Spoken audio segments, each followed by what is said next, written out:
CD 두 번째 세션 이어서 바로 시작할 예정인데요.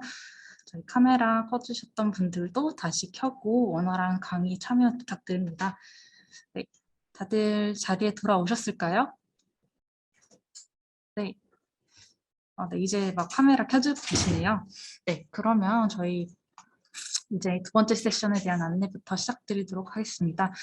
일단은 지금 새로 들어오신 분들도 보여서 제가 저에 대한 소개도 간단히 드릴게요.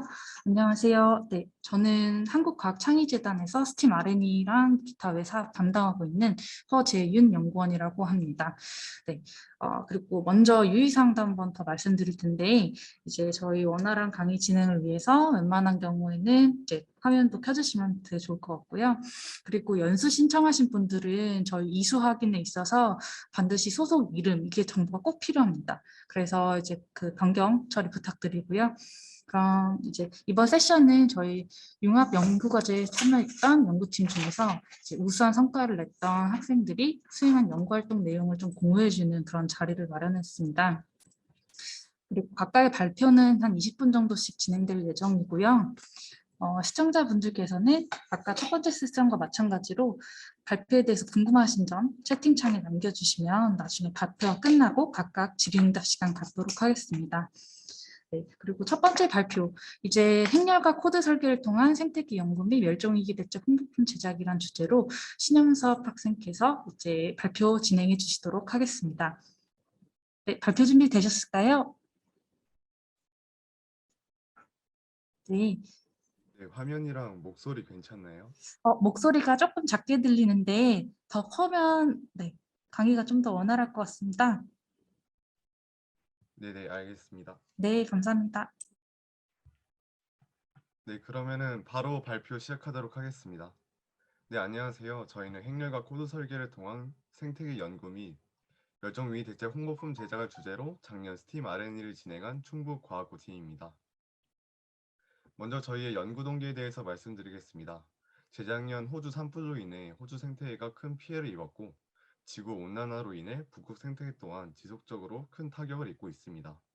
여기서 많은 생물종이 멸종하였으며 생태계가 크게 교란되었습니다.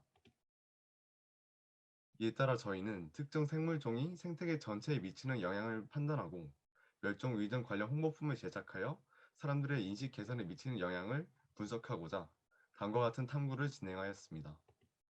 저희의 연구 내용은 다음과 같습니다.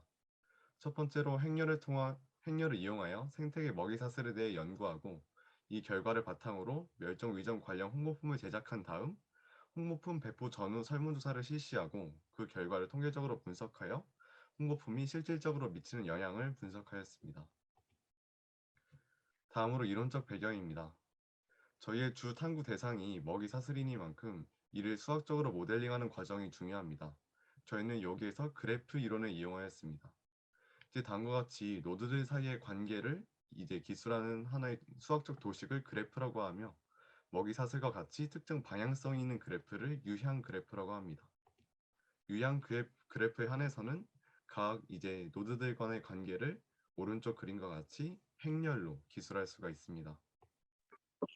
다음은 행렬에서 성립하는 몇 가지 연산들입니다. 이제 저희는 북극, 호주, 아마존 세 가지 생태계에 대해서 이제 탐구를 진행하였고 편의상 각 개체들에 대하여 다음과 같이 번호를 부여하였습니다. 이제 저희는 이제 왼쪽 생태계를 다음과 같이 이제 인접 행렬로 나타나였는데요. 행렬 P의 i행 J열의 원소는 i번째 개체가 J번째 개체를 먹이로 삼는 비중입니다. 이때 이 행렬 P를 거듭 제곱하게 되면은 i번째 개체가 J번째 개체를 간접적인 먹이로 삼는 비율이 나옵니다. 이제 예를 들어서 A가 B를 먹고 B가 C를 먹는 상황이라면은 P를 제곱한 행렬은 A와 C 사이의 관계를 나타내게 됩니다. 이렇게 행렬 P를 계속 거듭 제곱해 나가서 결국 행렬 P를 K번 거듭 제곱한 행렬은 i번째 개체가 J번째 개체를 길이가 K인 경로를 거쳐 먹이로 삼는 비율이 됩니다.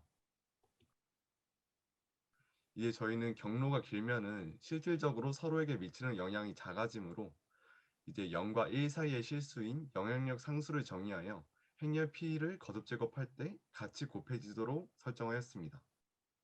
이에 따라 저희가 정의한 임팩트 P라는 연산은 아래 보시는 수식과 같습니다. 이제 저희는 이제 왼쪽 생태계에서 특정 생물종의 멸종을 가정합니다. 이렇게 변화가 생긴 먹이사슬 P 프라임에 대해서 임팩트 P 마이너스 임팩트 P 프라임을 계산하면은 이는 특정 생물종이 생태계에 얼마만큼 영향을 미치는지, 생태계를 얼마만큼 변화시키는지 나타내는 척도로 사용할 수 있을 거라고 저희는 생각하였습니다. 따라서 모든 K에 대해서 임팩트 P 마이너스 임팩트 P K를 계산하는 알고리즘을 설계하여 특정 생물종이 생태계에 미치는 영향력을 분석하였습니다. 다만 저희가 작성한 코드이고 지금 보시는 화면이 그 코드의 결과입니다. 저희는 호주 생태계, 북극 생태계에 대해서도 같은 분석을 적용하였습니다. 그 결과 연결된 개체가 많을수록 잠재적인 영향을 끼칠 수 있는 개체가 많을수록 임팩트 팩터가 큰 경향성을 관찰할 수 있었습니다. 다음으로 저희가 제작한 홍보품에 대해서 말씀드리겠습니다. 저희는 Remember Me라는 슬로건을 내세워서 이제 각각 멸종 위기종 동물들을 이제 테마로 다음과 같이 이 세 가지 디자인을 처음 만들었습니다. 앞부분에는 저희가 이제 만든 슬로건 디자인을 넣었고 뒷부분에는 이제 각 동물들에 대한 이제 서식지라든지 특징과 같은 정보를 담았습니다. 이제 저희는 홍보품 배포 전후에 이제 멸종 위기종에 대한 지식, 경각심, 그다음에 책임감을 테스트할 수 있는 설문조사를 진행하였으며 그 설문 결과를 다음과 같이 이제 등분상 검정을 먼저 통하여 T-테스트를 진행하기 위한 기반을 마련하였습니다. 이제 저희는 홍보품 배포 전후에 실질적인 변화를 관찰할 수 있는 방법으로 독립표본 T 검정을 채택하였는데요. 이제 T 검정을 진행한 결과 이제 첫 번째 디자인은 경각심과 책임감을 올리는 데는 적합하지만 지식을 올리는 효과는 부족함을 확인할 수 있었습니다. 이제 저희는 저희 탐구 결과를 곁들여서 다음과 같이 디자인을 수정하였고 똑같이 T 검정을 진행한 결과 지식과 책임감을 늘리는 데는 적합하였으나 경각심을 늘리는 효과가 부족함을 확인하였습니다. 따라 저희는 저희 탐구 결과와 이제 더불어 이제 오른쪽 화면과 같이 이제 환경 보호를 좀 촉구하는 그런 메시지를 담아서 최종 이제 디자인을 제시하였고 저희는 결과적으로 지식, 경각심, 책임감을 모두 늘리는 데 성공하였습니다. 이제 저희의 탐구를 정리해 드리겠습니다. 인접 행렬과 프로그래밍을 이용하여 생태계 먹이사슬 관계를 파악하고 이를 통해 특정 생물종이 생태계 전체에 미치는 영향력을 분석하였습니다. 앞선 탐구 결과를 바탕으로 멸종 위기종에 대한 관심을 촉구하는 홍보품을 제작하였으며 설문조사를 실시하여 제작한 홍보품이 멸종 위기종에 대한 관심과 경각심, 책임감 변화를 통계적으로 분석하고 확인하였습니다. 마지막으로 저희 탐구의 시사점과 제언입니다. 저희는 특정 생물종이 생태계 전체에 미치는 영향력을 분석하였으므로 생태계 보호계획 구축 등에 이용할 수 있을 것입니다. 또한 멸종 위기종 문제는 전 지구적인 문제이므로 여러 언어로 번역하여 국제 홍보품 형태로 가공한다면 훨씬 더 큰 파급 효과를 가지게 될 것입니다. 마지막으로 저희 탐구의 제언입니다. 알고리즘 개선 및 영향력 상수 조정으로 더욱 정교한 생태계 분석이 가능할 것으로 생각합니다. 또한 홍보품 배포를 통한 멸종 위기종 관련 지식 전달 및 책임감 경각심 증진이 가능하므로 이렇게 탐구 결과를 곁들인 홍보품을 저는 학교나 또는 이제 다른 이제 일반 대중들에게 배포한다면은 좀 더 이제 큰 파급 효과를 일으킬 수 있을 것입니다. 네, 이상으로 발표를 마치겠습니다. 들어주셔서 감사합니다.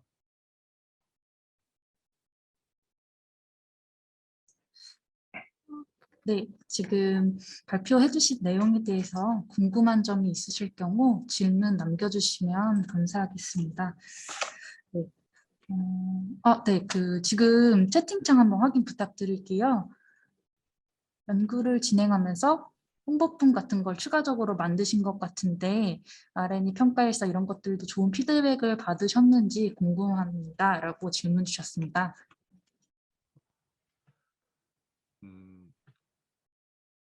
일단 홍보품을 만드는 과정 자체가 저희의 탐구의 약간 일부분이라서 그 뭐랄까요? 그냥 과정을 잘 수행했다? 그 다음에 사실 홍보품을 만든 것보다도 그거에 대한 분석에 대한 피드백이나 조언 또는 평가를 좀 더 세심하게 내려준 부분이 있어서 단순히 이렇게 결과물을 만들어내는 것보다 그 나온 거를 어떻게 분석하고 어떻게 가공하고 그다음에 저희가 어떤 생각을 가졌는지가 뭐 스팀 RNA에서는 더 중요하게 판단되는 것 같습니다. 그리고 질문이 또 하나 올라왔는데 한번 읽고 답변 부탁드립니다.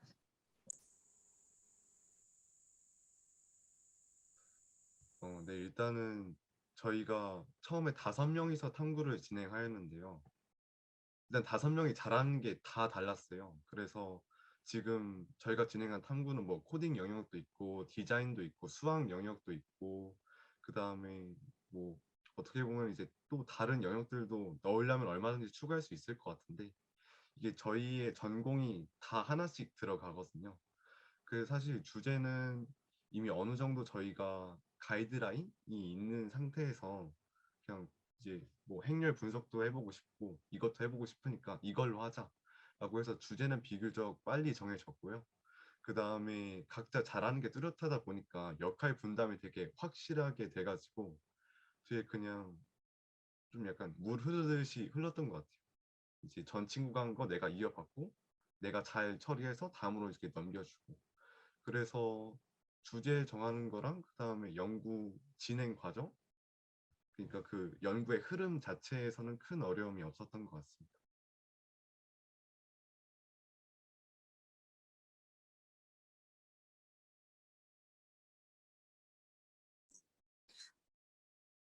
네, 또 질문 들어왔는데요.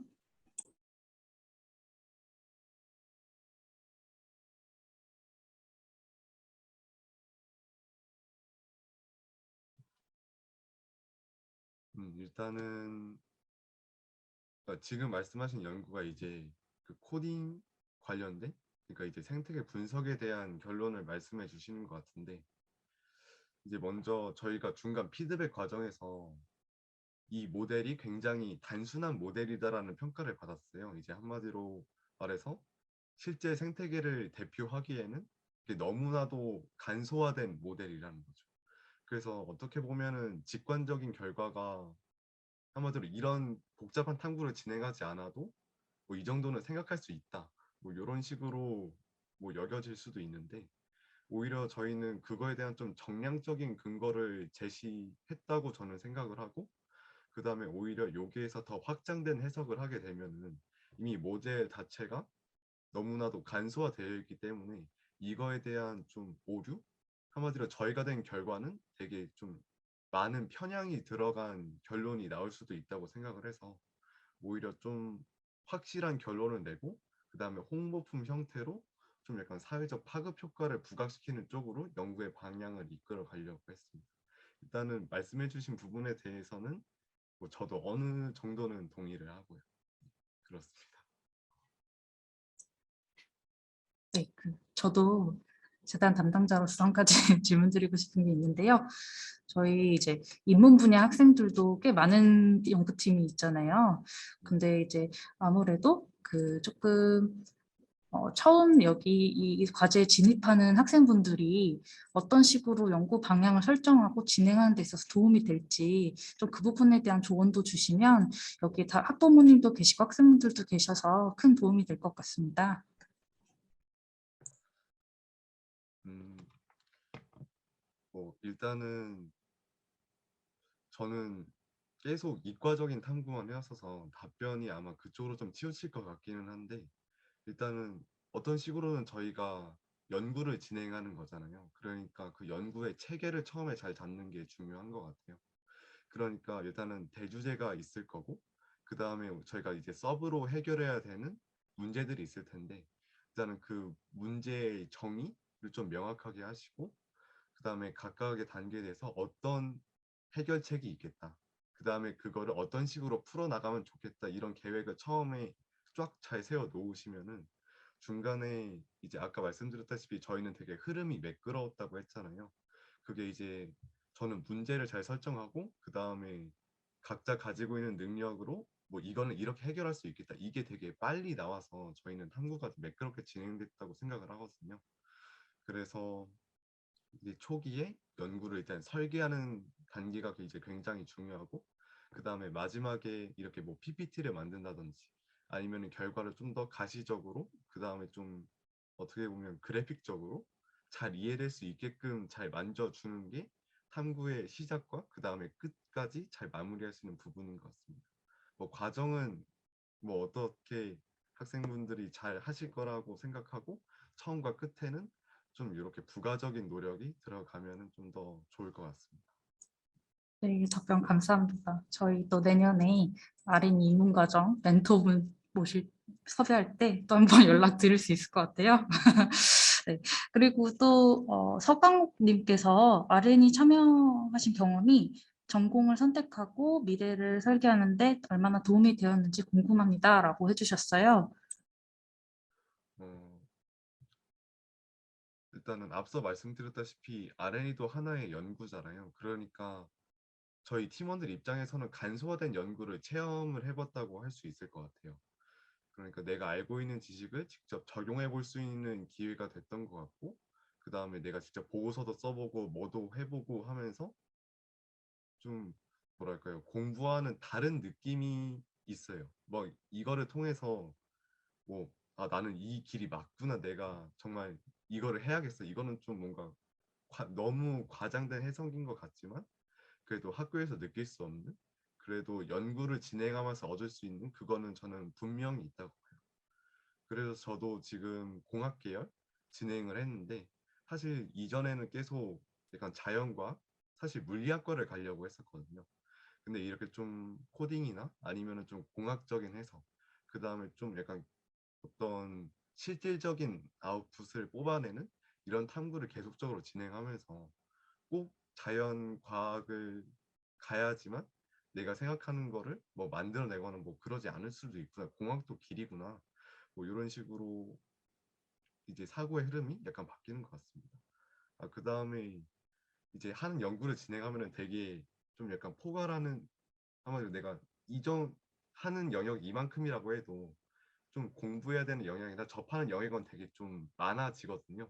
그래서 다양한 간접 경험을 할 수 있다는 면에서도 진로 관점에서 보면은 좀 이득을 많이 보는 것 같습니다. 답변 감사합니다. 네, 혹시 추가적으로 더 질문사항 있으시면 저에게 채팅창으로 DM이나 메일 보내주시면 제가 또 다 발표자분께 전달 드리도록 하겠습니다. 네, 혹시 더 질문사항 없으실까요?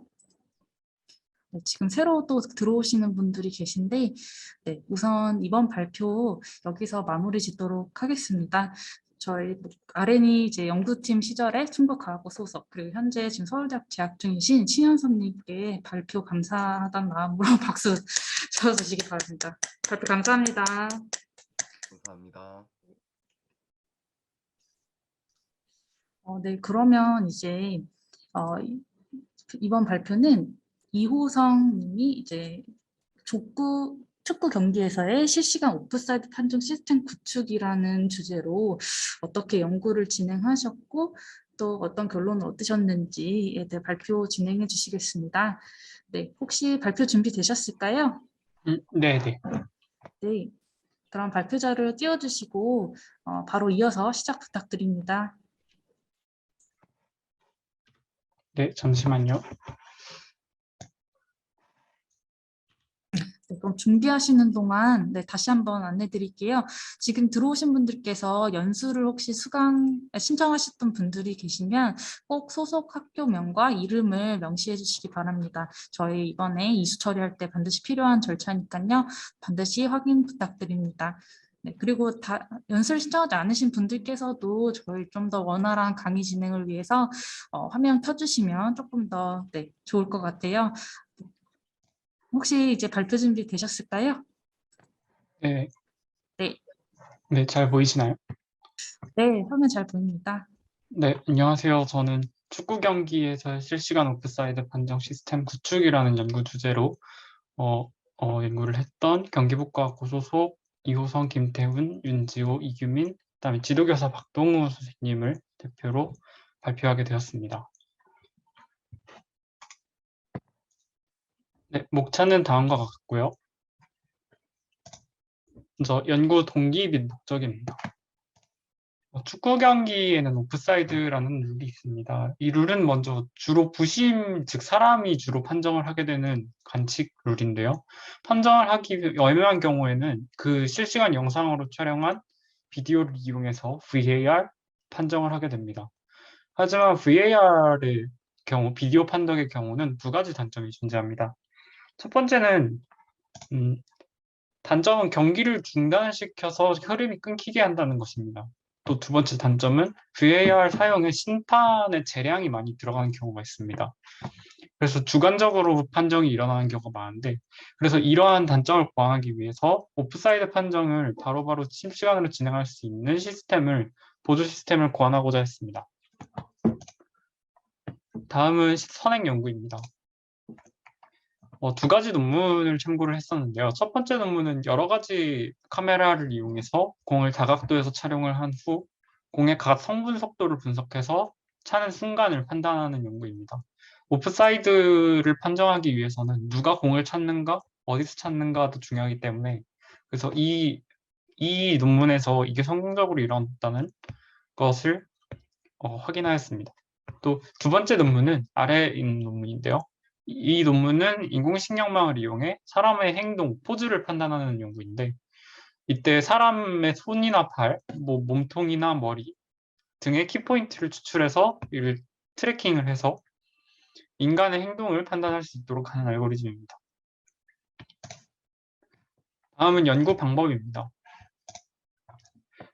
저희는 전체적인 시스템을 이렇게 드론을 이용해서 공중에서 촬영할 수 있도록 하고 이것을 컴퓨터에 연결을 하고 고정된 카메라를 보조적으로 이용을 해서 이것으로 전체적인 시스템을 구성을 하였습니다. 그다음 두 번째는 선수의 위치 판정인데요. 이제 위치 판정을 해야 어떤 선수가 공을 찾는지 또 어느 위치에서 찾는지도 알 수 있을 것이고 그래서 먼저 위치를 판정하게 됩니다.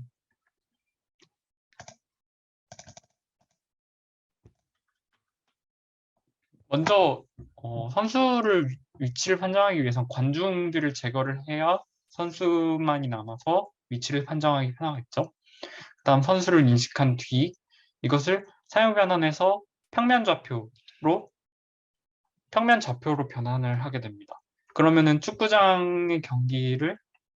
경기가 일어나는 축구장 위에서 XY 좌표를 알아낼 수 있습니다. 그다음은 선수의 행동 인식인데요. 먼저 행동을 인식하기 위해서 카메라를 이용해서 전처리를 하고 공과 선수의 검출, 또 선수의 동작 인식을 각각 합니다. 각 작업에 사용될 모델은 마스크 RCNN, 그 다음에 동작 인식은 알파포즈라는 기존 학습된 모델을 사용했습니다.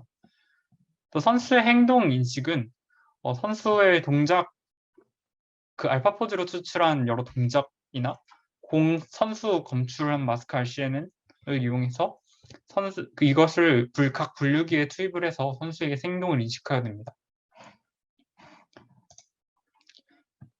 그래서 패스를 하는지 그 첫 번째에 있는 그림이 마스크 RCNN으로 공과 선수를 검출한 과정이고요. 두 번째 선수의 동작 인식입니다. 두 번째 사진은 여기 보시면 선수의 스켈레톤, 그러니까 팔과 다리가 어떤 위치에 있는지 이렇게 직선으로 나타나는 걸 알 수 있죠. 이것을 분류기에 투입을 해서 패스를 하는지 드리블을 하는지 슈팅을 하는지 등을 분류할 수 있도록 합니다. 그다음에 오프사이드 알고리즘인데요. 오프사이드 알고리즘에서 패스 순간 수비수의 위치를 이용해서 앞에서 구한 그 위치 판정과 행동 인식을 통해서 그래서 오프사이드를 하는지 안 하는지를 실시간으로 인식하도록 합니다. 네, 다음은 연구 내용이고요. 연구 내용은 일단 먼저 카메라와 컴퓨터를 연결했습니다. 드론 카메라가 상용 드론을 사용했기 때문에 그래서 윈도우 SDK를 이용해서 실시간으로 컴퓨터와 스트리밍을 할 수 있도록 했고요. 그 다음 경기장에 고정된 카메라와 또 컴퓨터를 연결을 해서 파이썬 오픈CV에서 웹캠처럼 사용을 할 수 있도록 카메라를 연결했습니다. 또한 이 두 컴퓨터를 웹소켓을 이용해서 양방향 통신을 통해서 영상, 그 다음에 조종 신호, 드론을 조종할 수 있는 신호도 전달을 할 필요가 있기 때문에 네, 이렇게 위에 있는 것은 영상과 드론, 컴퓨터와 드론을 먼저 연결을 한 거고요. 밑에 있는 것은 고정된 카메라를 이용해서 한 컴퓨터와 웹캠으로 사용할 수 있도록 연결한 것입니다. 그다음 선수의 위치 판정인데요. 공 및 선수의 인식은 먼저 프리미어리그의 촬영 영상 데이터가 있습니다. 이것을 이용해서 YOLO V4, 그다음에 YOLO V4라는 객체 인식 모델이 있는데요. 이것을 사용했습니다. 첫 번째로 관중 제거를 해서 이와 같이 초록색 부분만 주로 남기게 됩니다. 그 다음 선수를 인식하는데요. 선수를 인식하면 YOLO V4의 모델을 이용을 해서 객체를 데이터에서 찾아서 이렇게 바운딩 박스, 이렇게 선수 주변에 네모 박스가 쳐져 있죠. 이렇게 검출을 하게 됩니다. 선수의 어느 편 선수인지는 이 안에서 초록색을 제거하고 빨간색인지 하얀색인지 이런 식으로 색을 추출해서 판별하도록 했습니다. 그다음 선수 위치를 인식하기 위해서 평면좌표로 변하기 위해서 퍼스펙티브 트랜스폼을 했는데요. 4개의 꼭지점을 기존에 하나씩 잡아주면은 고정 카메라는 가만히 있기 때문에 그래서 항상 일정하게 변환을 할 수 있습니다. 그래서 이 부분에서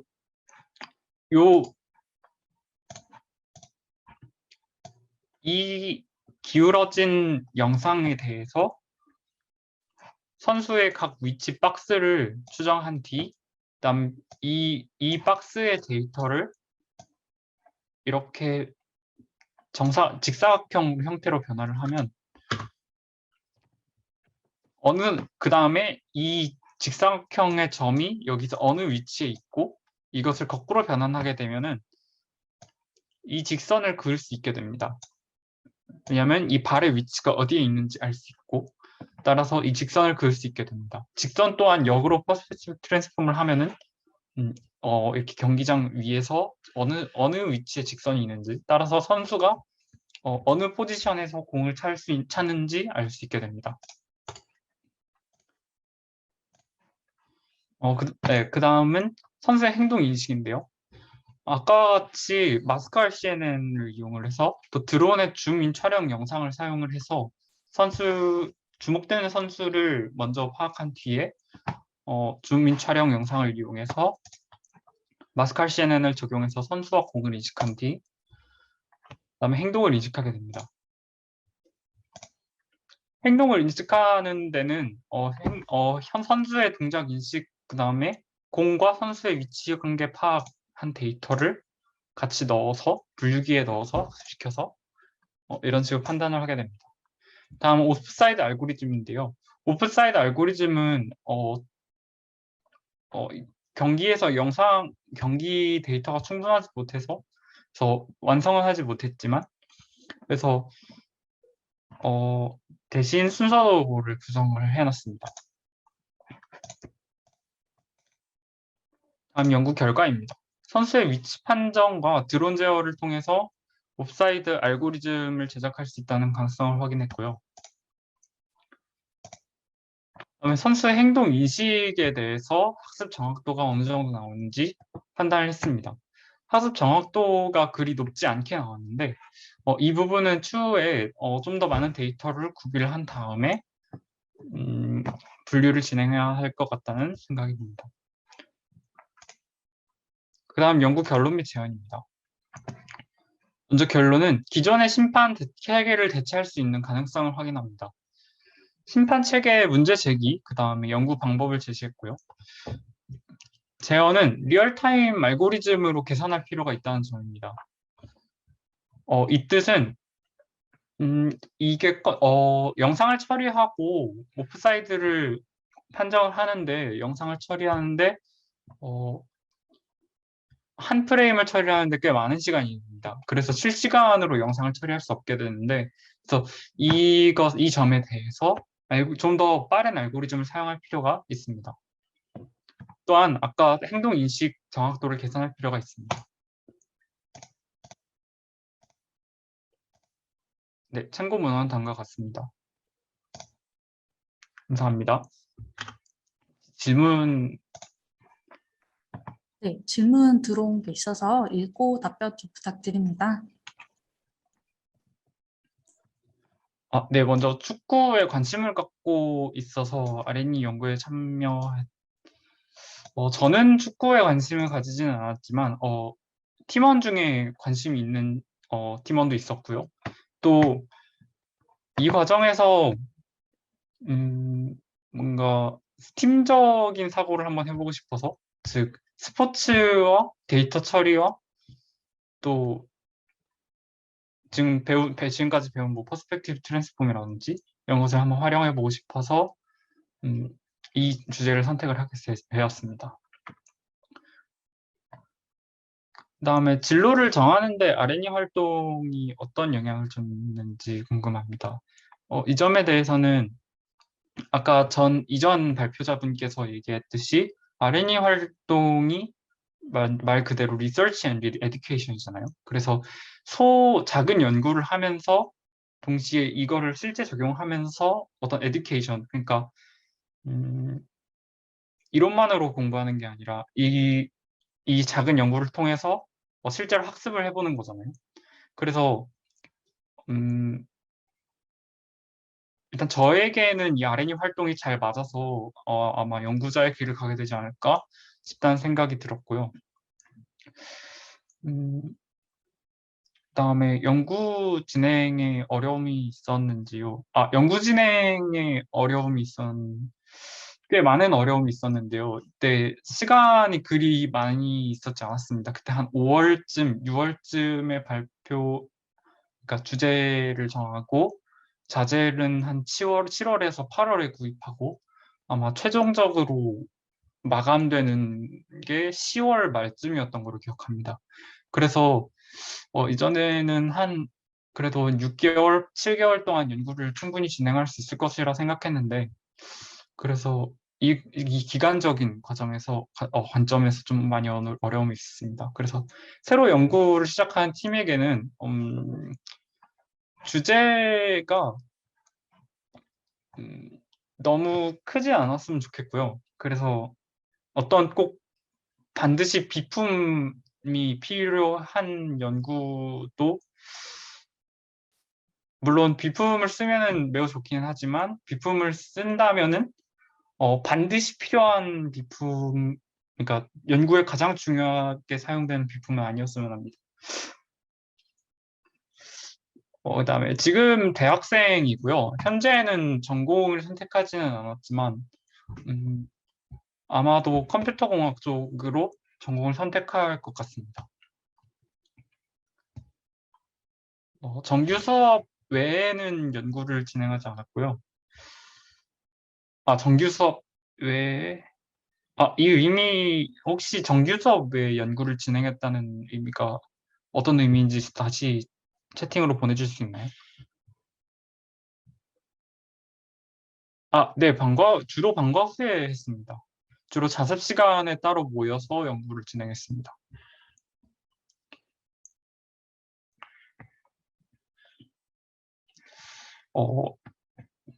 짧은 시간 안에 연구를 진행하기 힘들었고요. 가장 힘들었던 점은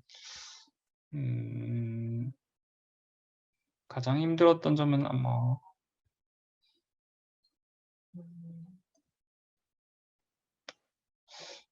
네, 아무래도 그냥 가장 힘들었던 점이 그냥 시간이 매우 짧았고 비품도 잘 준비가 되지 않았고 또 특히 연구의 특정에서 얘기하자면은 제가 상용 드론을 사용했기 때문에 이게 개발 API, 그러니까 이를 바로 코드를 짜서 사용할 수 있는 그런 드론이 아니어서 좀 편법을 사용해서 이를 연결했는데요. 그 점이 가장 힘들었습니다. 그 전부터 계속 하고 싶었던 연구, 네네, 오프사이드 자동 판정은 한번 해보고 싶어서, 네, 해봤고요. 향후 할 학생들에게 권하고 싶은 주제는, 이거는 좀 더 생각을 해봐야 돼서 일단 생략을 하겠습니다.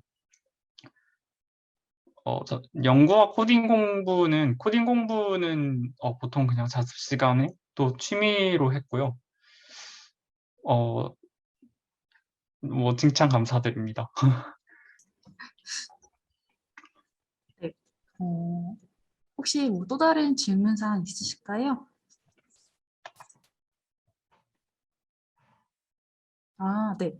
선생님이 어떤 지도, 어떤 도움을 줘야 할지에 대해서도 한 말씀 부탁드립니다. 음,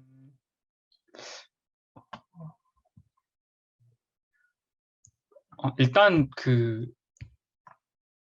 연구를 할 수 탐구를 제대로 진행할 수 있도록 좀 연구 계획도 적극적으로 수정을 해 주셨으면 좋겠고요.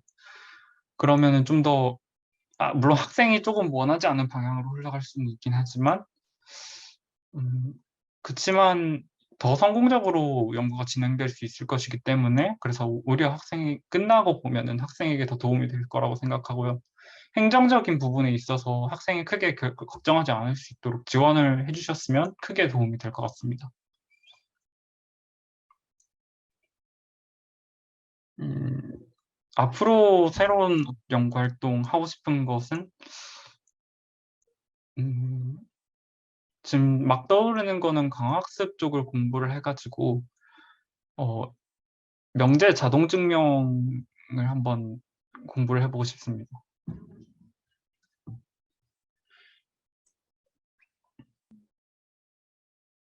네, 혹시 또 다른 질문 사항 있으시면 네, 조금 네, 다음 질문 답변 부탁드립니다.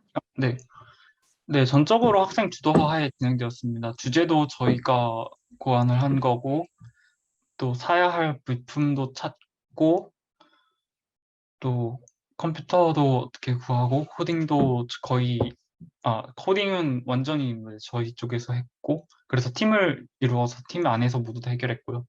친구들과 진행하는데 어려움은 아마 전체 그러니까 4명이서 저희가 진행을 했었습니다. 근데 이 4명이 동시에 참가하기가 좀 어려웠어요. 왜냐하면 시간도 잘 안 맞고 아무래도 학교 생활이 많이 바쁘다 보니까 자습 시간에 한 번에 다 모이기도 힘들었고 각자 잘하는 분야도 달라서 이 부분에서 조금 네, 꼭 주의를 해가지고 주제도 잡고 일정도 잡았으면 좀 더 좋은 연구가 되었지 않았을까 싶습니다.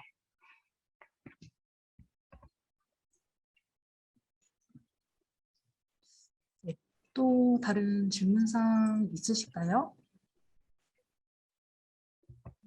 저희가 예정했던 시간보다는 조금 일찍 끝나서 네.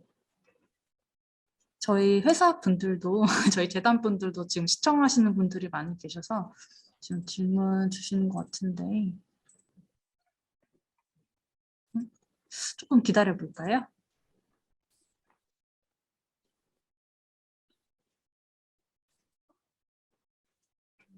네, 그럼 그 막간에서도 한 가지 궁금한 게 네, 일단 저희는 이제 인문 분야들 학생들을 꽤 많이 이제 확대해서 운영하려고 하는데 이 부분에 있어서 사실 처음 도전한 학생들이 되게 어려워하는 부분이 많다고 들었어요. 그래서 네.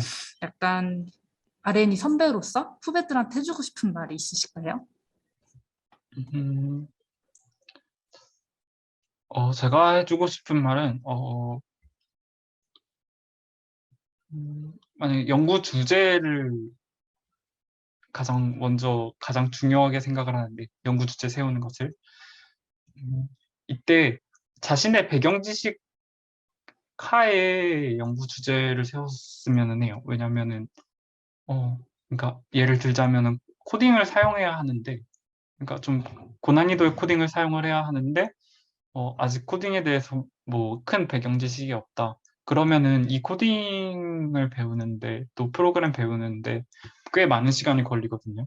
그래서 만약에 인문 분야에서 하실 때는 특히 보통 학교에서 배운 지식이나 아니면 자기가 이미 알고 있는 배경 지식 위에서 연구 주제를 정했으면 좋겠습니다. 왜냐하면 큰 연구 주제가 아니어도 작은 연구 주제만 정해도 그 안에서 탐구할 게 꽤 많다고 생각을 하거든요. 네, 답변 감사합니다. 아까 질문이 좀 그렇네요 하고 사라지셔가지고 네네. 네, 제가 또 저한테 뭐 DM이나 공용 채팅방에 올려주시면 또 나중에 메일로 다시 문의드리고 답변 드리도록 하겠습니다. 네, 오늘 정말 발표 감사드리고요. 다시 한번 그 축구 경기에서의 실시간 오프사이드 판정 시스템 구축이라는 주제로 네, 경기부 고등학교 소속이었던 이호성 학생님께 이제 네, 박수 쳐드립니다. 감사합니다. 네. 그러면 이제 이어서 이제 다음 발표 진행해 보려고 하는데요. 지금 박성진 학생이 들어왔는지 지금 좀, 네, 좀 회의실에서 확인을 좀 해봐야 될 것 같습니다. 혹시 들어오셨으면 지금 성명을 좀 바꿔주셔야 될 것 같거든요.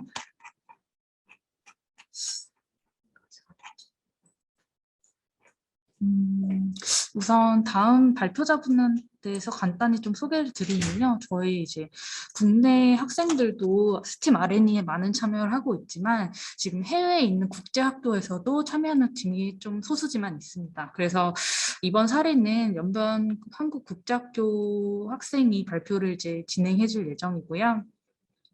바람을 모아 작동하는 친환 분기라고 이제 주제를 설정해 주셨습니다. 근데 지금 국제 전화 아니면 이제 연결이 조금 어려워서 지금 바로 발표 진행은 조금 어려울 것 같고요.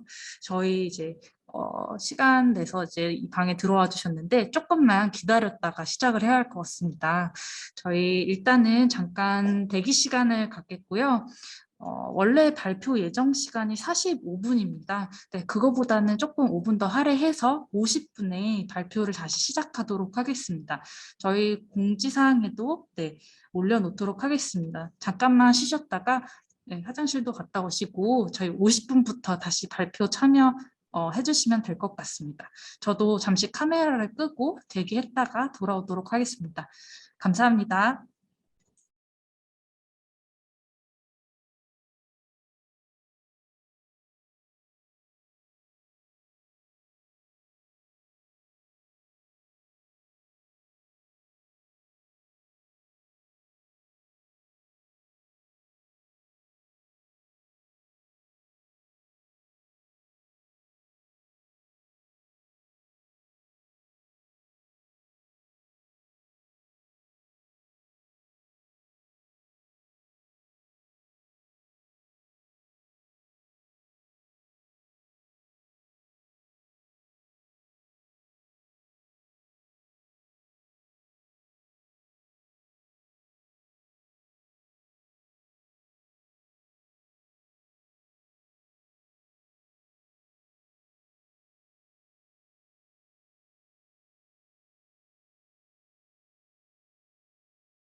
어, 네. 지금 기다려주고 계신 분들께 다시 한번 안내 말씀드립니다. 저희 이제 50분에 시작하려고 했는데 그 연변국제학교 학생의 연락이 지금 조금 어려운 상황이어서요. 부득이하게도 다시 한번 5시에 시작하는 걸 말씀드려야 될 것 같아요. 그래서 시간 내서 이제 발표 들으려고 오셨는데 좀 부득이하게 쉬는 시간 갖게 된 점 양해 부탁드리고요. 저희도 빠른 조치해서 다시금 이 세션 시작하도록 네, 그렇게 노력하겠습니다. 저희 정각에 5시 정각에 다시 한번 시작하도록 하겠습니다. 감사합니다.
네. 지금 기다려주고 계신 분들께 다시 한번 중간 안내 드립니다. 지금 다음 발표자분께서 인터넷 연결이 좀 원활치 않아서 지금 들어오시는데 문제가 좀 생겼다고 해요.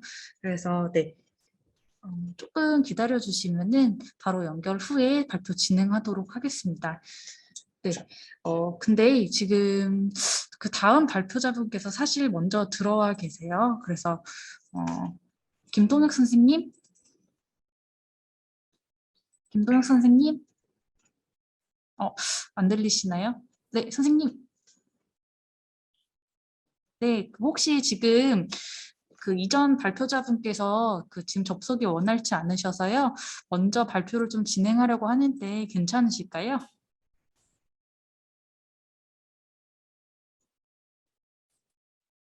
지금 안 들리시나 본데 잠시만 기다려주세요.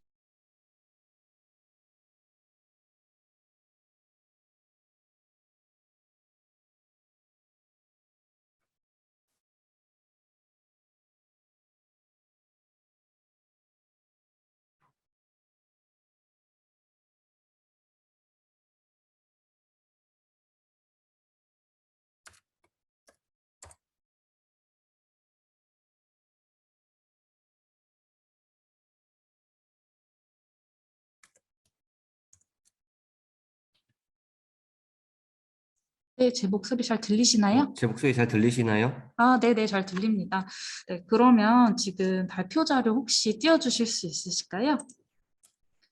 네, 저희 그 세 번째 발표자분이 연결이 조금 어려워서 저희 마지막에 진행하기로 했던 충북과학고등학교 김동혁님께서 먼저 발표를 이어가 주시게 됐습니다. 일단 주제는 저희 광활성 회전각 변화 현상을 이용한 온도에 따라 색이 변하는 스테인 글라스 제작이란 주제고요. 이에 대해서 발표 자료 준비되셨으면 바로 시작 좀 부탁드립니다.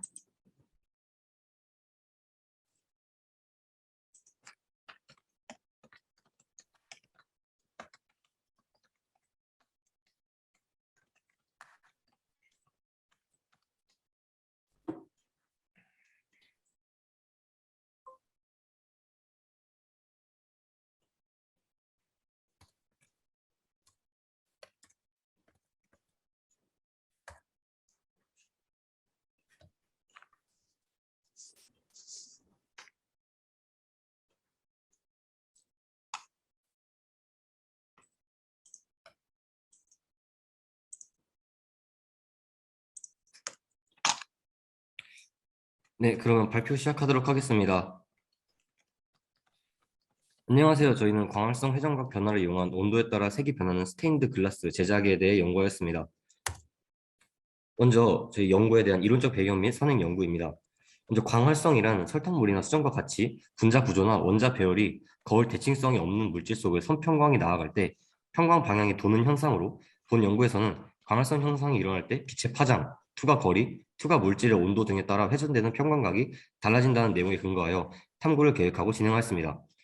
먼저 이 광활성 현상을 표현한 그림이 이 왼쪽에 보이시는 사진이 되겠고, 이 광회전능이라는 것이 있고, 그래서 이 빛이 회전하는 각도 세타는 람다 제로분의 파이 d 그리고 NL-NR이 됩니다.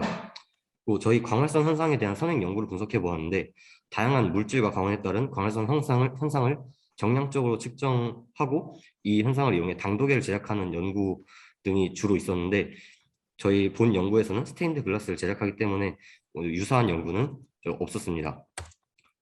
다음으로 연구 동기입니다. 저희는 동아리 활동 과정에서 광활성 현상에 대해서 알게 되었고, 이 광활성 현상을 이용하면 특정 파장 영역대의 빛만 투과시킬 수 있겠다는 것이라고 생각하였습니다. 그래서 이를 활용할 수 있는 방안에 대해 추가적인 탐구를 계획하게 되었습니다. 저희는 설탕물에 이 광활성 현상에 영향을 미치는 요인을 굉장히 다양하게 찾아서 정량적으로 분석하고 이 광활성 현상을 활용하기 위해서 뭔가 어떤 경향성들을 정확하게 파악하고자 했습니다. 저희는 이 스테인드 글라스를 계획하게 된 이유가 일반적으로 사용하는 스테인드 글라스는 색깔이 정확하게 있어서 항상 같은 색을 내는데 저희가 온도에 따라서 광활성 현상이 변하기 때문에 온도에 따라서 색이 다채롭게 변하는 새로운 방식의 스테인드 글라스를 제작하고자 했습니다.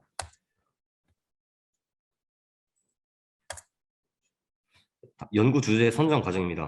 저희는 이 광활성 현상을 이용해서 처음에는 광활성 효율이 낮은 초록색 파장대의 빛을 제거해서 식물이 타 죽는 상황을 방지하는 것과 그다음에 아름다운 색을 표현하는 스테인드 글라스를 제작하는 것이 두 번째 아니었는데요. 이 스팀 R&E의 대회 성격상 완전히 학술적인 연구보다는 창의적이고 예술적인 연구가 주로 되기 때문에 저희는 스테인드 글라스를 제작하고자 했습니다. 네, 연구 방법 및 순서입니다. 설탕물의 변인, 그러니까 농도, 투과 길이, 온도 등에 따라서 이 파장별 광활성 회전각 변화를 탐구하기 위해서 이 가장 왼쪽에 보이시는 실험 장치를 제작하였고 정량적인 데이터를 수집할 수 있었습니다. 그리고 빛의 파장별 회전각 변화에 의한 편광색을 분석해 보았는데 이는 분광 강도외로 정량적으로 데이터를 수집하였습니다.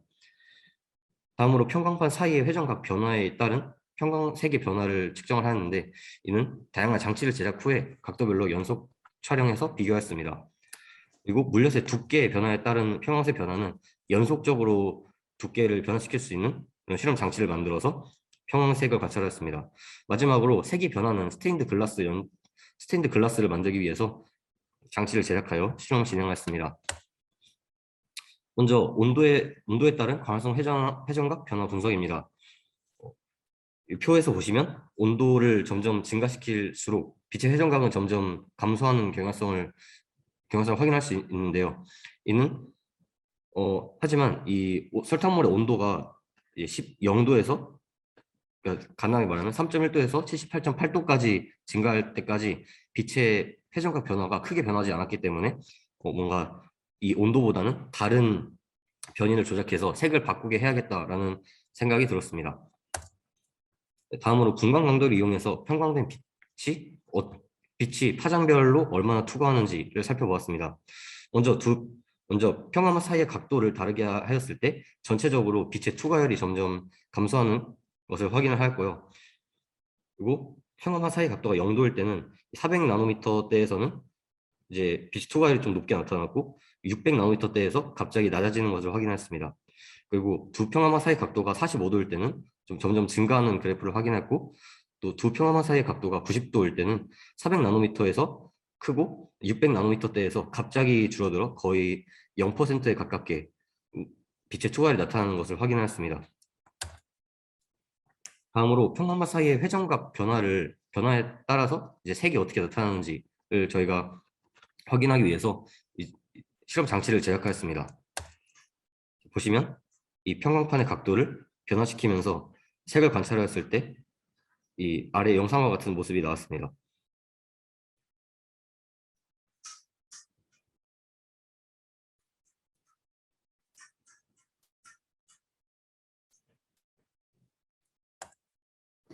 네, 그래서 아래 영상들을 여러 번 찍어서 실험 결과를 확인하는데요.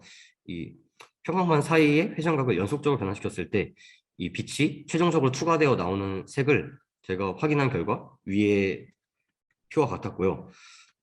여기서 좀 주목할 점은 색이 확연히 변하는 지점과 변화가 많이 크지 않은 지점이 이제 뚜렷하게 나타난다는 것이었습니다. 또한 물엿의 두께에 따라서 표현되는 색상이 완전 동일하지 않음을 확인하였고 물엿의 두께 변화를 변인으로 하는 추가 실험을 진행하고자 했습니다. 그래서 물엿의 두께를 1cm부터 9cm까지 변화를 시켜가면서 실험을 하였는데 여기서 왼쪽 아크릴 박스에 있는 것은 평화만 사이 각도가 90도이고 오른쪽에 있는 것은 평화만 사이 각도가 0도입니다.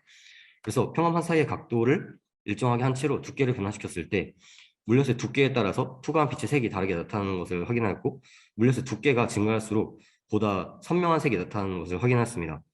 그리고 평광판 사이의 각도가 직각인 경우와 평행인 경우에 나타나는 색의 양상이 동일하지 않음을 확인했습니다. 위의 결과를 통해서 1cm 간격의 불연속적인 두께 변화를 연속적으로 실험하면 더 의미 있는 결과를 얻을 수 있을 것이라 판단하고 직각형 아크릴 구조를 제작해서 추가 실험을 제작하여 진행하게 되었습니다. 그래서 이 두께를 연속적으로 변화시키기 위해서 보이시는 이 세 번째 그림처럼 아크릴 구조물을 제작했는데요. 여기에 물엿을 담으면 이 두께가 연속적으로 변하게 됩니다. 그래서 이 실험 장치를 가지고 관찰했을 때의 모습은 아래 영상과 같습니다. 이것은 큰 평광판을 계속 돌려가며 각도를 변화시키면서 관찰한 모습입니다.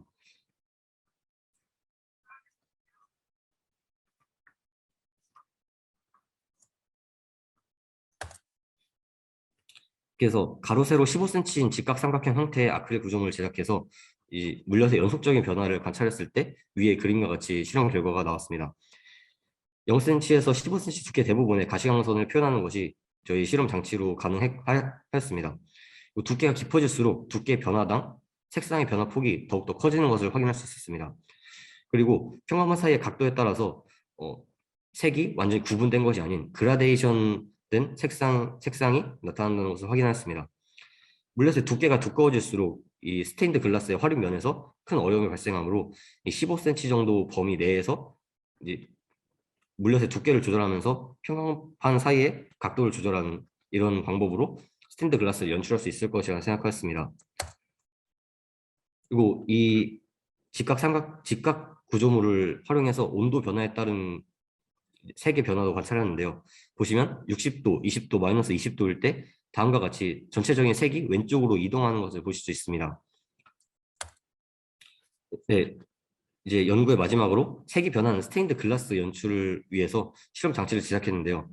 이 아크릴 커팅을 이용해서 이 물엿을 담을 곳을 만들었고, 이 실험 장치를 제작할 때는 몬드리안의 작품을 참고하여 이를 따라해서 만들었습니다.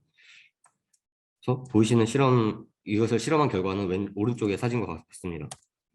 그리고 이것은 스테인드 글라스에 물엿을 담아놓고 물엿의 두께를 다르게 하여 담아놓고 이 평광판을 돌려가며 관찰한 모습입니다.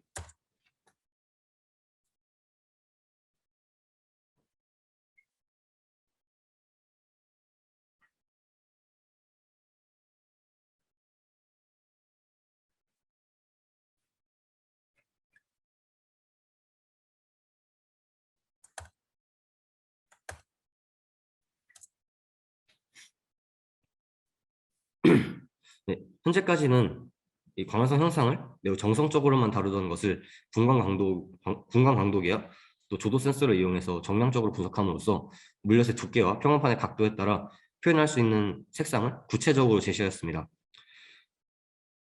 그리고 광활성 현상에 매질의 온도가 영향을 미치거나 그 효과가 다른 효과에 비해 크지 않아 이를 상업적으로 이용하기 위해서는 이 매질로 사용하는 카이랄 분자의 두 거울상, 그러니까 S형과 R형의 비율이 더 큰 상태의 물질을 사용해야 할 필요성을 느끼게 되었습니다. 그리고 15cm 두께의 물엿과 두 장의 평광 필름만을 이용해 백색광에서 원하는 색상의 빛을 필터링할 수 있으며 표현되는 색상이 매우 아름다워 미적인 요소로도 활용할 수 있는 가능성이 높다는 것을 확인했습니다. 본 연구를 통해서 얻게 된 파장에 따른 투과율 차이를 이용해 식물 공장에서 저희가 아까 연구 주제 선정에서 1 아니었던 식물에 가해지는 빛의 파장 영역대를 조절하는 분야에도 활용한다면 이제 식물 공장에 사용되는 전기 장치 없이도 효과적으로 원하는 파장대 빛만을 이제 거르는 것이 가능할 것으로 예상됩니다. 저희의 연구를 활용할 수 있는 방안이 어디 있을지 좀 더 생각해 보았는데요. 이 온도에 따라서 색이 변하는데 이 온도에 따라서 변형되는 것이 뭘까 또 찾아보다가 이제 바이메탈에 대해서 알게 되었습니다.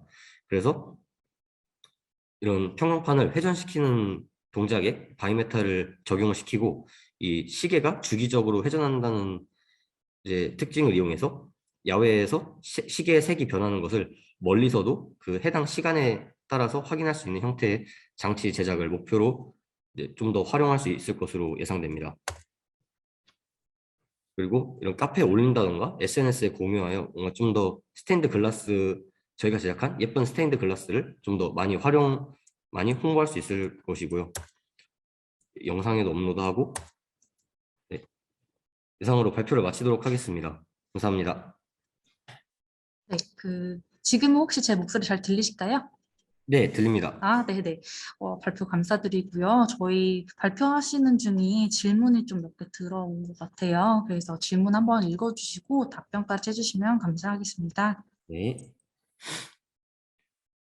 네, 질문 들어온 것이 깊이 있는 연구가 인상적입니다. 혹시 연구를 진행하시면서 연구자가 놓칠 수 있는 부분이 있는지 유의할 점이 있나요? 또한 평가원님들의 피드백은 어떠했는지요? 어,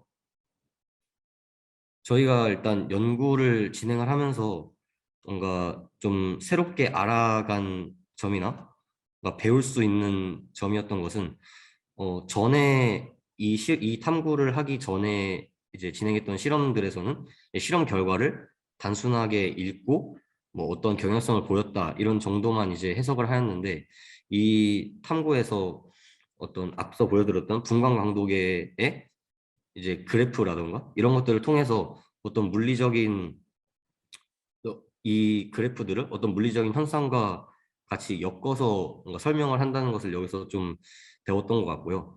좀 놓칠 수 있었던 부분은 이 광활성 현상이라는 것이 저희는 이제 다양한 변인에 따라서 달라지다 보니까 저는 그 변인들의 그 모든 변인들을 또 고려할 수 없기 때문에 여기에 영향을 미칠 수 있는 어떤 변인들이 무엇이 있을까라고 좀 고민하는 과정이 좀 있었던 것 같습니다.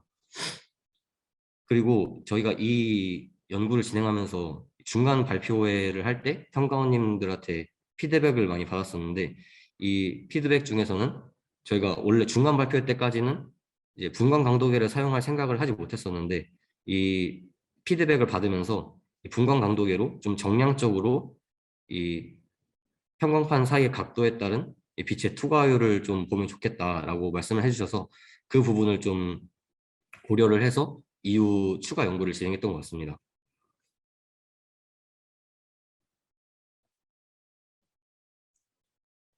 네. 답변 감사합니다.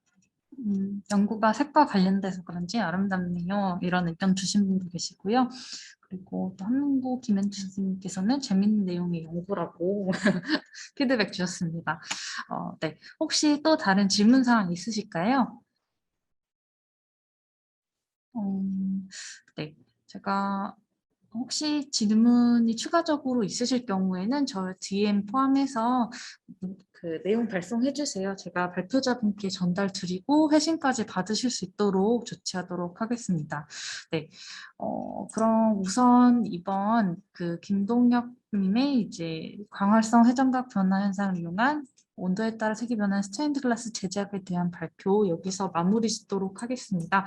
오늘 발표 정말 감사드립니다. 네, 바쁘실 텐데 참여해 주셔서 감사드립니다. 네, 감사합니다.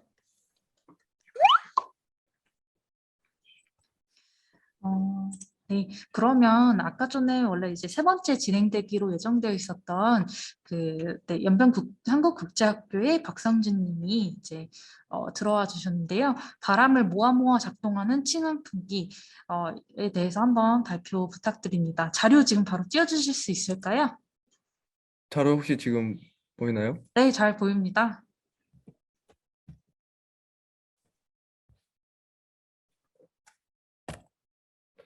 먼저 그 시간 약속을 지키지 못한 점 굉장히 죄송스럽습니다. 죄송합니다. 네, 저희 또 시간 차이가 있어가지고, 네, 조금, 네, 늦어진 점, 네, 저도 양해 부탁드립니다. 네, 그럼 바로 발표 진행 부탁드릴게요. 네, 저희는 바람을 모아 작동하는 친환경 환풍기를 만든 연변국제학교 용중원 박성진입니다. 먼저 저희 목차에 대해서 설명드릴 것인데요. 저희는 먼저 이 바람을 모아 작동하는 친환경 환풍기를 왜 만들었는지에 대한 제작 동기, 그리고 이것을 만들 때 어떤 이론들이 사용되었는지와 1, 2, 3차의 실험 설계와 결과들을 알려드릴 것이고요. 그리고 저희가 나중에 어떤 식으로 할 것이었는지를 설명드리겠습니다. 먼저 제작 동기인데요. 저희는 그 한국과 다르게 연길에서 살고 있는데 여기는 조금 더 추운 경향이 많아서 건물들의 창문이 좁아요. 그 추운 공기가 잘 들어가지 않게 하려고. 그래서 창문이 좁아서 환기가 잘 되지 않습니다. 그리고 또한 연길에는 바람이 아주 많이 불어서 아파트 외부에서 바람이 되게 많이 발생합니다. 그래서 이런 바람들을 이용하여서 창문이 좁음에도 환기를 할 수 있다면 더 좋을 것이라 생각하여서 이 바람을 모아 작동하는 친환경 환풍기를 만들게 되었습니다.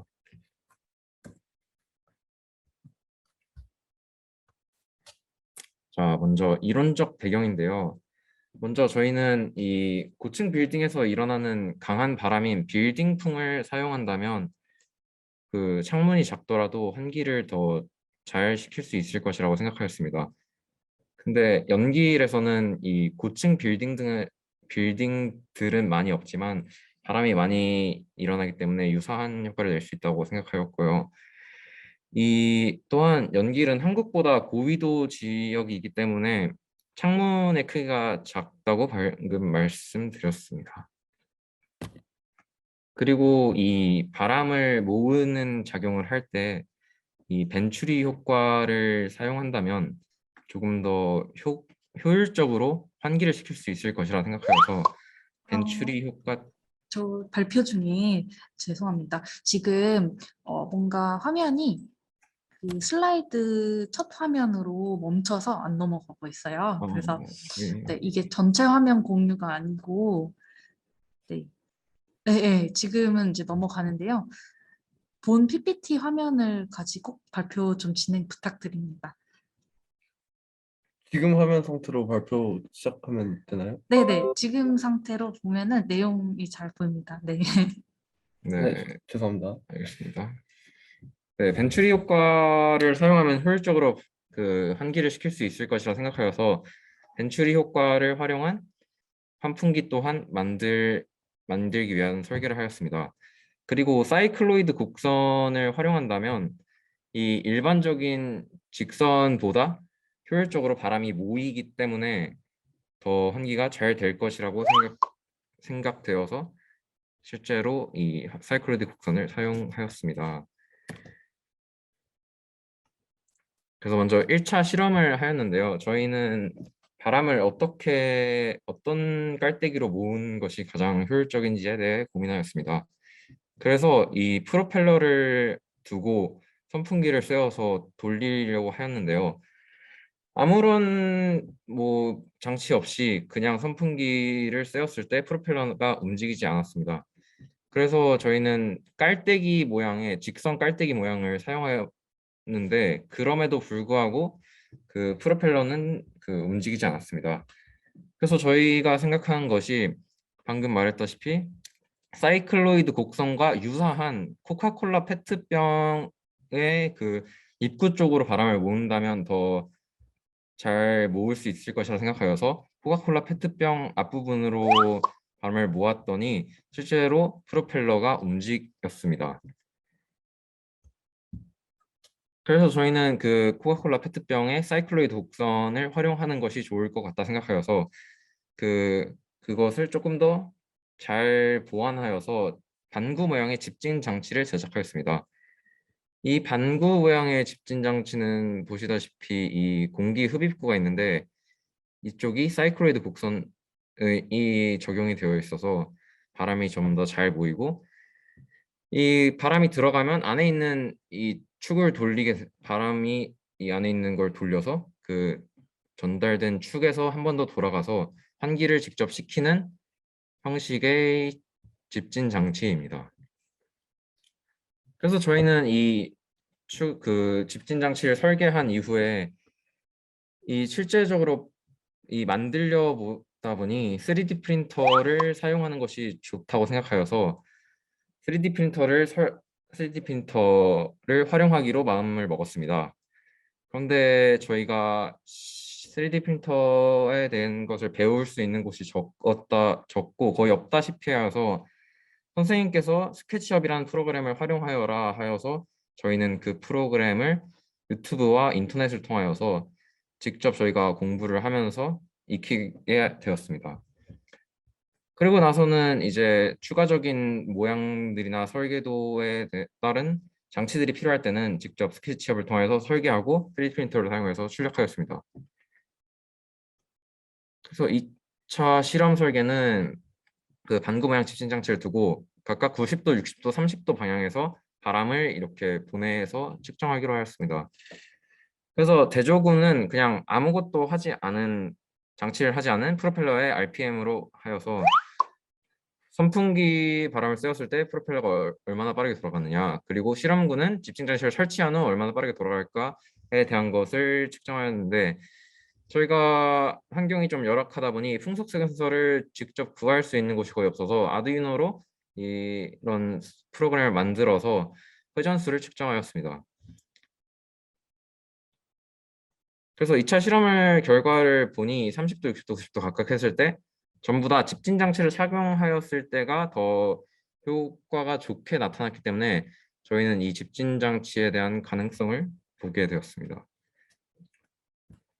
그리고 이어서 3차 실험에 대해서 설명드리면, 먼저 아까 말씀드렸던 반구 모양을 한 가지를 또 실험해보고, 이제 프로펠러가 없이 처음에 이론적 배경에서 말씀드렸던 벤츄리 효과를 사용해보면 어떨까 해서 벤츄리 효과를 사용한 모형을 하나 더 설계를 했고, 그리고 또 세 번째로는 이제 그림이 약간 복잡하실 수도 있는데, 이 바람기를 사이클로이드 곡선을 하지 말고 그냥 바람기를 직선으로 만들어서 프로펠러의 수직으로 닿게 하면 힘이 그래도 어느 정도 잘 전달되지 않을까 해서 사각형 모양을 만들어서 이제 바람이 내 방향에서 들어갈 수 있고 이제 프로펠러가 돌아가는 그런 이제 모형을 저희가 스케치업을 통해서 설계를 하고, 아래 사진은 이제 저희가 이번에 새로 3D 프린터를 구비를 해서 그걸로 이제 직접 제작한 모습입니다.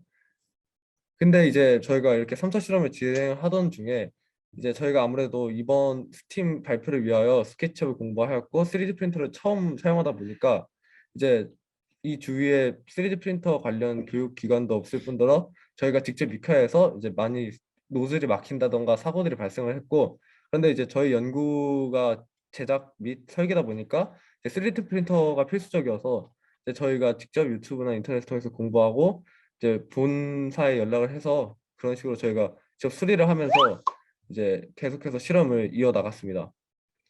그리고 이제 저희 그래서 3차 실험 결과는 먼저 이 세 가지 유형, 세 가지 이제 모형들을 설치를 하고 바람의 각도를 0도부터 90도까지 이제 네 방향을 이제 실험을 해봤는데요.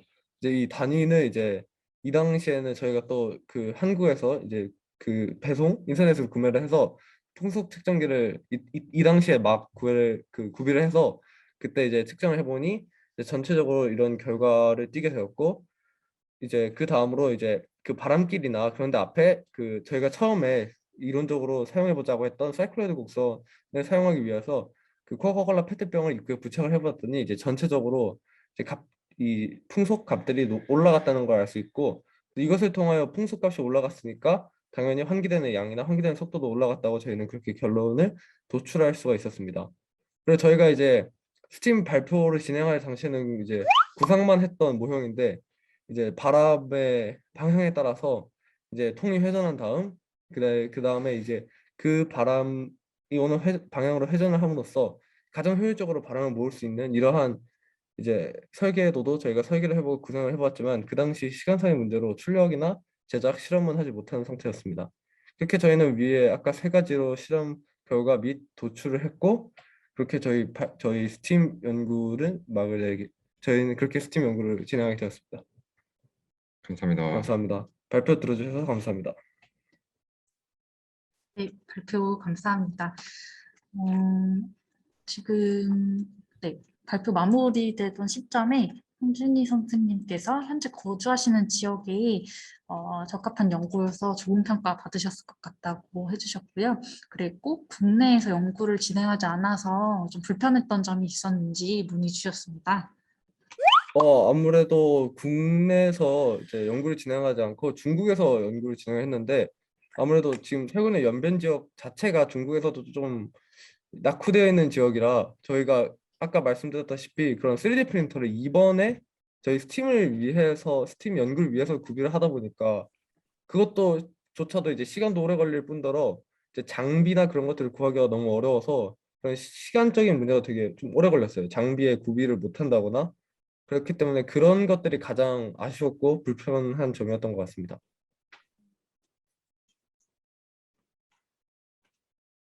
네, 답변 감사합니다.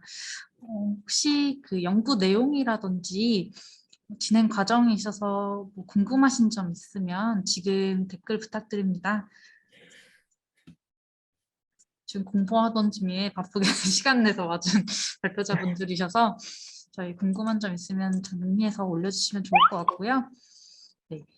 혹시라도 뭐 나중에 강연이 종료된 이후에도 저희 개인 메일이나 아니면은 DM 보내주시면 제가 답변 드려서 네, 좀 좋은 정보 얻어가실 수 있도록 조치하도록 하겠습니다.